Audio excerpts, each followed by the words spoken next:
Welcome back to Trending in Education. Dan Trevor, Mike Palmer, and Melissa Griffith with you. And this week we're going to talk about the Consumer Electronics Show, CES 2020, wrapping up just a few short days ago. Mike, how are you doing? I'm doing well. I'm thinking about the future. You know, there's a lot of new tech, new gadgetry coming out, and you always see that in January as you're kicking off the year, and it's like you're putting your AR, VR glasses on, and you're looking into what's the future going to look like, and that's kind of what the Consumer Electronics Show is about. And we've been covering it really since this show started every January.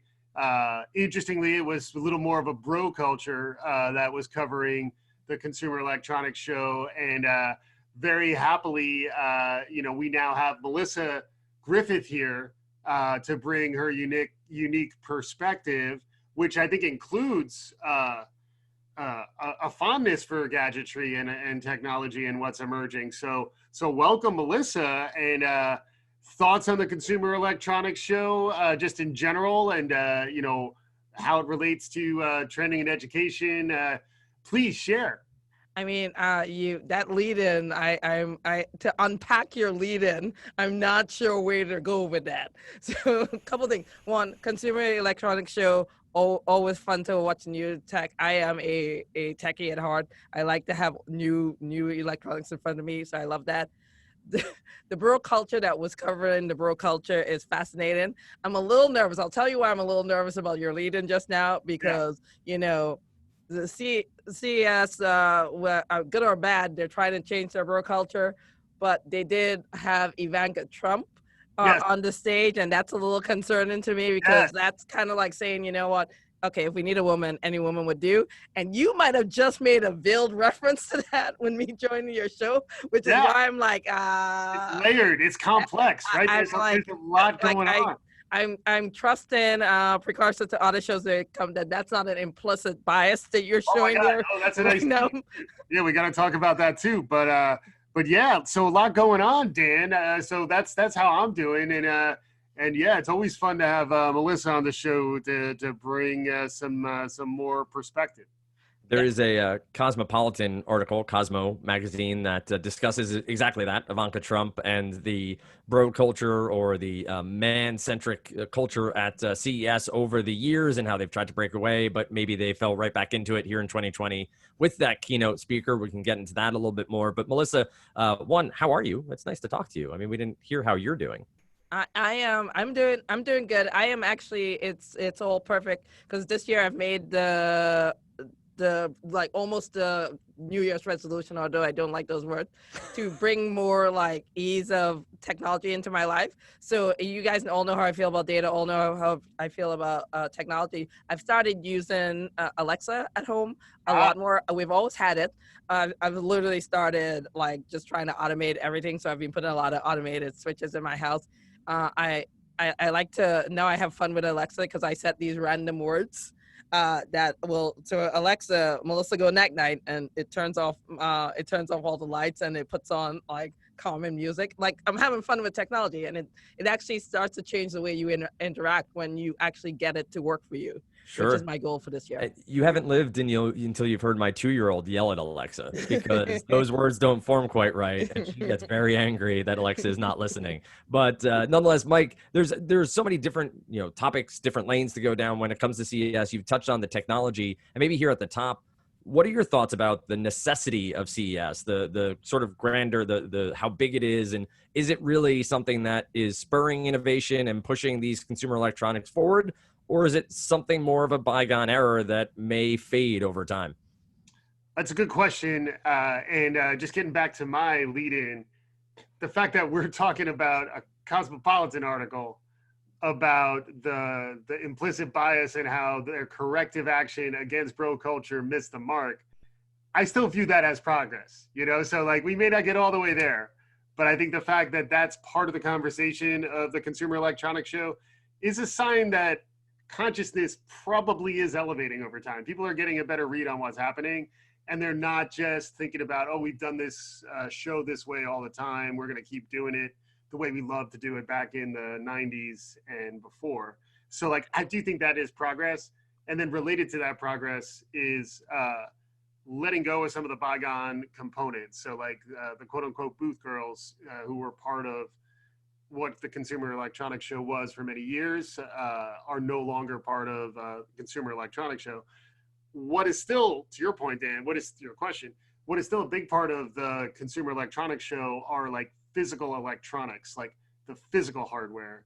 And I don't know if that, I think back in the late 60s, right on through the end of the 20th century, that was where the cutting edge technology was. You know, that was pre-personal computer. So the personal computer was at the Consumer Electronics Show. And like, that'll continue to be the case to a certain extent. Like, you know, as wearables mature, AR, VR gets more interesting, the physical hardware will evolve. That'll be interesting.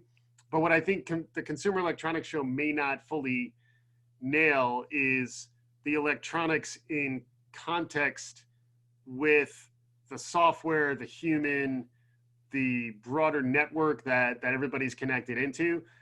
I don't think it's ready to go to that level of depth. And I do think a lot of the thinking is maturing around those types of experiences. So I think there's going to be a little bit of old school technology vibe, even as they try to blow your mind with sort of like new imaginative tech. I mean, how many flavors of concept car are they going to cart out, you know, until we really have mature flying cars and then everybody cares, you know, or like how many times are they going to talk about smart cars until it's more widely adopted. So that's my initial take. Like, I think we'll still gravitate to it because something's going to, like, the physical electronics will be maturing, but they just seem like part of a broader ecosystem. So I think that's going to be hard for this conference to kind of evolve past, because I think it's more about the physical objects themselves and a little bit of the razzle dazzle around how you roll out the evolution of that. I mean, I don't know, like, bro culture aside, I'm going to stop touching that one right now, but I don't like, so it all depends on how CES chooses to do this, right? Like, I do believe, like, the physical is not going away in terms of consumer electronics. I think this is your point, but I think they can. I think they have permission, and you see it in a lot of this, like, nothing they present now at CES is without some software or some other area behind it. I think it's how they choose to incorporate it. They could do it really well, and they can evolve. They have permission to play in that space, because I don't know who else would play in that space right now at a large conference. Like, you see the Samsungs and the Microsofts and the Apples of the world doing their own shows. Yeah. But CES brings everyone together, so I think they have permission to do it. Whether they do it well or not is TBD. Yeah. But like, you're not going to ever, a software program without the tech is not going to be as much fun for us to go to and see either. Yeah, I guess my point is a little more that what you're going to see at the Consumer Electronics Show is like an entire ecosystem built by Samsung and a robot that's now built by Sony. So how these big brands are sort of extending the physical delivery of their value, and like they're going to try to be as cross-channel, multimodal. They'll try to be delivering it in every form factor possible, but like that to me is more like the big ecosystem play that is going to be coming from like the big companies that are out there. The part of CES that I think is more what it inspires me, and what I think may not elevate there, although I think some of the smaller like robot companies are a place where this is kind of interesting. That's why like I love Lovot, which we talked about at South by Southwest EDU, and it looked like they got good press out there, which is sort of like the therapeutic robot space. I think is a really interesting one, because like robots are less how we imagined they were going to be. The whole idea of the uncanny valley, I think, is going away. But I like when small companies can make their mark and emerge with sort of category changing innovation. And I think to do that right, they're going to need to then partner with another software company, because like the actual innovation from a small company is going to be either creating a new category or doing something genuinely innovative and novel. And I think frequently that gets drowned out by, you know, Sony has a car, and, you know, Samsung has a ball, and, you know, like, you know, so I don't know. I just think it's an interesting time to think about which companies are going to win by establishing a physical component to what was a software company, and then which sort of electronics companies are going to mature in the other direction, and then how does that innovation relate to more pure startup innovation where somebody just invents something that is new that kind of comes out of the blue. I thought you were gonna. When you first started that point, it's a valid point. I thought you were gonna take it a different area, which is where I actually think there's also going to be a challenge with CS. Is to me like it's to have a Samsung phone, to have like Alexa in your house, to have a Google phone in your house. It's the intersection of how these things play together that you sometimes don't get at CES, and to bring it together and actually show me how to build my smart home.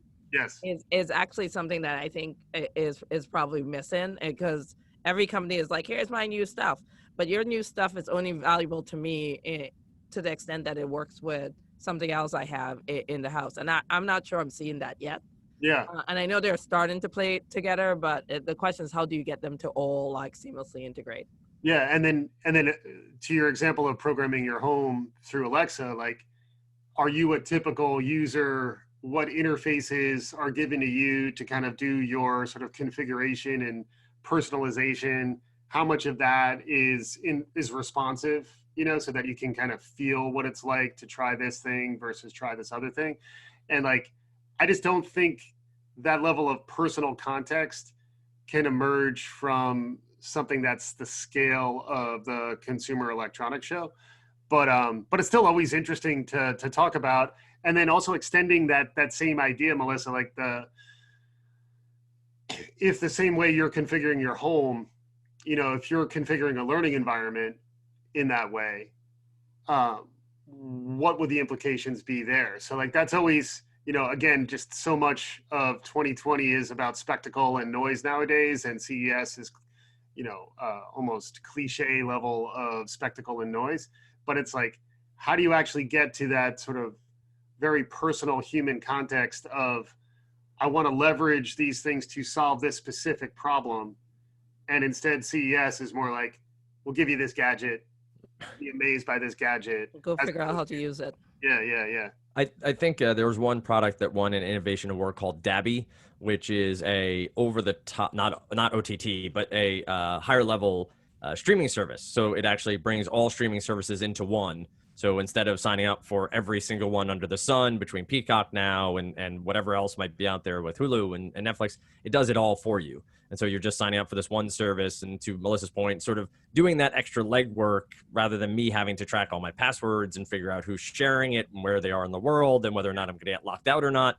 You have this one login that you can do there. I do think also, Melissa, you made the point before about Alexa. You guys were just going back and forth about that and how they interact on the individual base, like Google and Amazon working together. And as a consumer, and yes, it's CES, but as a consumer, that's not something they talk about. I think that's a really interesting point, not something I think they necessarily think about there. It's very much, as Mike was saying, those ecosystems individually, not how the end state consumer will be using them moving forward. So I think that's a really smart and really a point I hadn't thought of before in how this sort of fair or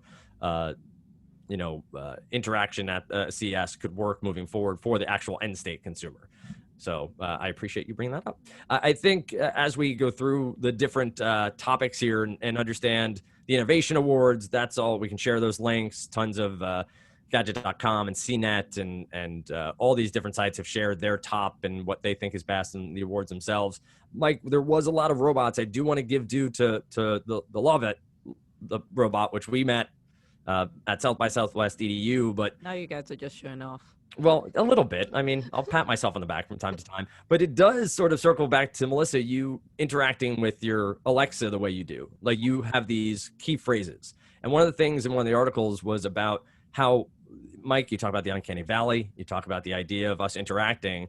And when they give these robots the quirks, and that was a big thing at CS this year, they maybe spoke in a child's voice, or they had a little bit of a different sounding voice, or they laughed at certain times that were uncomfortable, like a person might do. There's a puppy.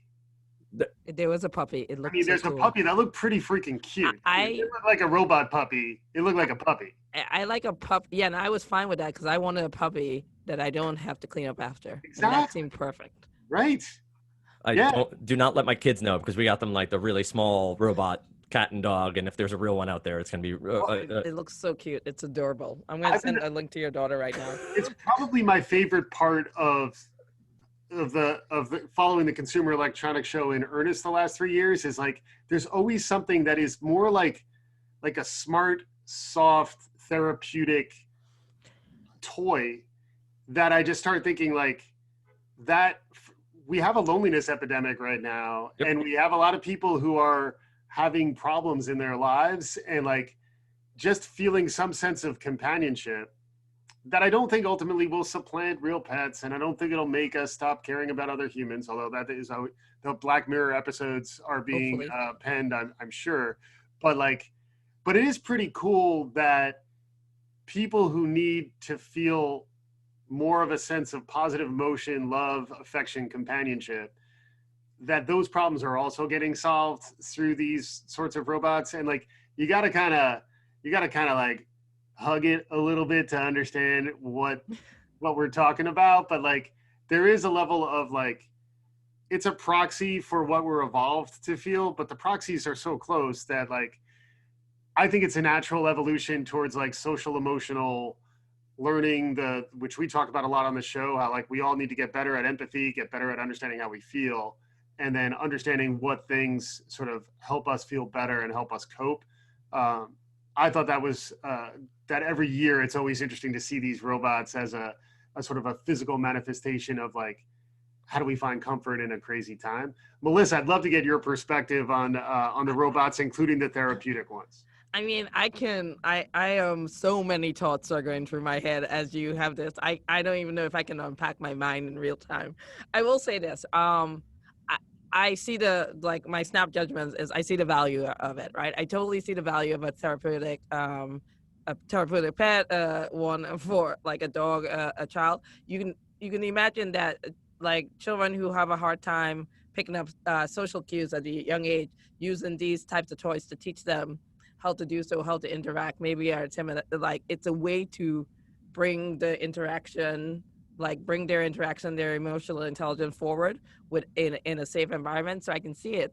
I worry at the same time, like everyone else will, that it may supplant the need for so like the actual human connection. Yeah. And it may make us more isolated than we want and more divided. So Yeah. like follow me through this, that may be a complete tangent.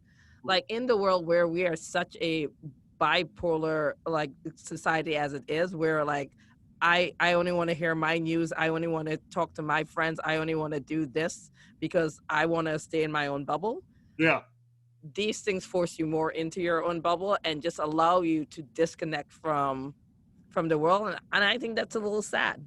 So in the one like in one way I like it, and obviously I like technology. Obviously I clearly do it all the time, probably more than normal. Alexa, I love you, do you love me? Like I probably, because it's always fun. It is always fun to do it. If you haven't done it, try it. It is so much fun. Like some, like they all, Alexa, Siri, Google, they all have their own answer to it. I do it to all of them.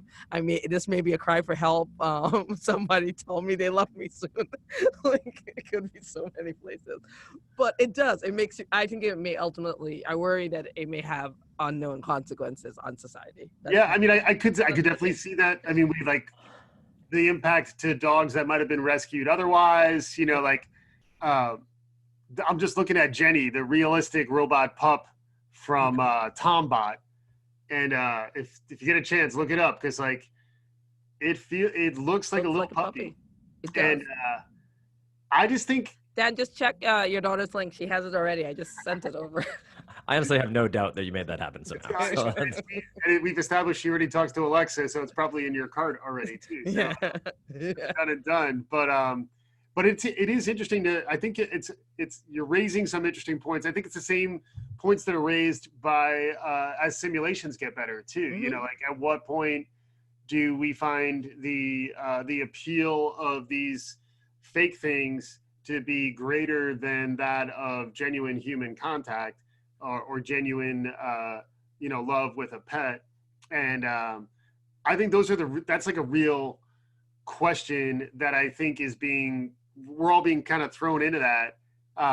But to me, I sometimes feel like we rush to judgment on that when we forget about, kids in wards, in hospitals overnight who are, in pain, and you can't really have a dog with the kid in their room. And allow time to appreciate the problem that these things are designed for, and then at the same time be critical about the dangers of wide adoption of this stuff over time. But I don't think you can stop it either. Like, I think these things are going to be mass produced and in people's homes much sooner than you think. I just think they're also going to cycle through pretty fast. So like, I think you'll get one and then you'll be like, oh, a Loveot? I don't really need that. Like, because now the new version of my therapeutic toy. Oh, God. Oh, I cannot. It will literally, I can see, this is the problem with like someone who forms attachments and objects from time to time. I could not fathom like having 2.0 coming out and me loving my last robot less. It will like ruin me. You will send my over exaggerated emotional intelligence into psychotic. Oh my God. I'm just saying. So Mike, +1, I would be a hypocrite if I didn't tell you, like, I think as always, I err on the side of benefits over risk. Mm-hmm. Right, so progress even over like the rest that have it. So I do not think we should stop it. I do not think we can stop it. It makes me process through all the things. Like when I first saw those robots, I was like, that's how they'll get you.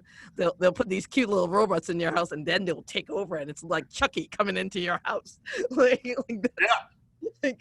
just one major hack away from those dogs Jenny's going bonkers. There's an army of robot dogs. Yes. People's homes, which is in fact pretty close to a Black Mirror episode that's already been made. So, yeah. And we're coming up on time, and we haven't even talked about the sex toy complexity of.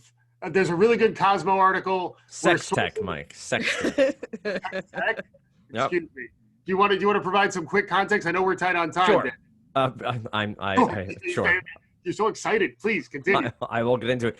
So for a few years, there was sex tech that was part of CS, but was typically towards the back or the second floor, was put sort of out of the main thoroughfare. Last year, there was a sex tech product that won an award, and that award was taken away after the fact because of... Just to add to that, it was a female-led company that was focused on like female sex toys, like a vibrator, I think, right? So like it was, yep.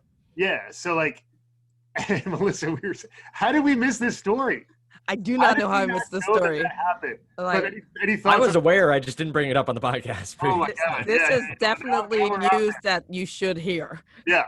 Yeah. So any thoughts on this, Melissa? Because I mean, this is kind of, they're trying to correct it, but then this, I guess, full circle, honestly, can we just cite the author of that Cosmo article? Because I actually thought it was, it was pretty good. And it's nice to source from different It is sources. Cindy Gallup. Yeah, because I thought her perspective on it was pretty interesting, because that's where she was also saying, even as they're making progress and they're trying to correct some of these mistakes, that they were trying to drive towards better representation of women at the Consumer Electronics Show. And who did they book? But, Ivanka Trump, who's not really a technologist. She's not really related to what's going on there. So, Melissa, you touched on it a little bit at the top, but I'd love to get maybe Cindy hit the nail on the head, right? Like, there are so many women in technology who could be better suited to be at that show than Ivanka Trump. Let's not forget even in consumer electronics, which you can find them, like in technology, you could have found a lot representative. That's why I'm saying, right? To me, CES, bro culture or not, they're still playing. They're playing at trying to evolve. They're not actually trying to evolve. And if they were, you'd see more women in their keynote speakers. You'll see more women in their actual leadership of the conference and so forth. And until you see that, it's not going to come true. And on the Sex Tech and the Innovation Award, good for women, because for years the sex industry has been dominated by men. It's by men for men, and to see more women coming up into that is a powerful thing that shouldn't be considered vulgar, which is why they took away the award. It should be considered a part of the evolution of society, and understanding your body, and the Me Too movement and all these things. It is about empowering women to be equals, not like go don't talk about it. That's inappropriate. Yeah. So good for them. Yeah. Yeah. And I thought, I mean, Dan, was there other stuff on that you wanted to make sure we hit? Because I just want to make sure we hit that a little, because like I thought it did kind of wake me up that even this controversy existed, and I was surprised that I missed that a year ago. And it does seem like we're at least aware of the problem, and now are we actually going to solve it, which is again that tease to like implicit bias. Like we now understand that there's a problem here with CES. They seem to be taking actions to kind of correct some of what maybe that has been their historical problems, but are those actions enough? And what really needs to happen for sort of these older school, were sort of products of patriarchy things from back in the day? Can they really reset for the 21st century, or do they just sort of make attempts at it enough so that people just let them get back to how they normally want to operate? I think it's an interesting critical perspective, and it's appreciate having you here so that get your take on it as well, Melissa. I would say the one point from the article that even goes beyond sex tech is what seems like a really simple solution from the author is send out a survey to female tech leaders and see what they would want to see more at CES. Like, take the simple approach of, you are a leader in this industry. What would you like to see at CES? What would you want to do if you were running CES? Which seems really simple, but hasn't happened as of yet. So I think she laid out the sex tech angle of it all, and her approach to try to do a keynote, and she was rejected a couple of times. But then even further, just ask the people what they want, and ask the people who should be involved in the discussion to be part of the discussion, rather than telling them what's going to happen moving forward. And also, what metrics are they? Is it the percent of women attendees, women keynotes, women in the leadership of the Consumer Electronics Show? Are those the types of metrics that they're actually driving towards and, reporting on and setting goals around? Or are they just doing this so that they get enough press that they sort of get out of being on timeout? But Melissa, you were going to say something. I'm sorry. No, I was going to say, look, my final word on CES, for me, just as a woman, it feels very much like I'm now being told by men, like, okay, if you want us to pay more attention to you, okay, we'll begrudgingly get rid of the women that are doing, like, I don't even remember what you're calling those women. We're calling them booth girls. Yeah. Booth girls. We'll get rid of it because it's offending your sensibilities. But like, it feels more like men acting because we told them they had to act, and not because they actually care about it. And that may not, if that's not their intent, I wait to see what they do next year. Yeah, and I think that's what's the track, right? 2020 to 2021, see if culture changes further, see if, I know they do some road shows as well for CES. They do smaller shows throughout the year. So see if those change as well, if more women become represented on the keynote stage, on the presentation stage, and even within the organization itself as they move forward. An interesting topic, and I'm sure we'll see some of the education stuff throughout the year, the robots, the AI that was out at CES, along with the Love It and the dog. I'm going to have to show my kids this, but we will talk about that at a later date. Thank you, Melissa. I'm going to have a robot dog in my house, but we appreciate you always listening to Trending in Education. We are available on Twitter at Trending in Ed. If you have any thoughts on CES or other topics you want us to talk about, and of course, LinkedIn.com as well. It's LinkedIn.com/Trending in Education. For Mike and Melissa, Dan Stratford saying thanks so much for listening to Trending in Education.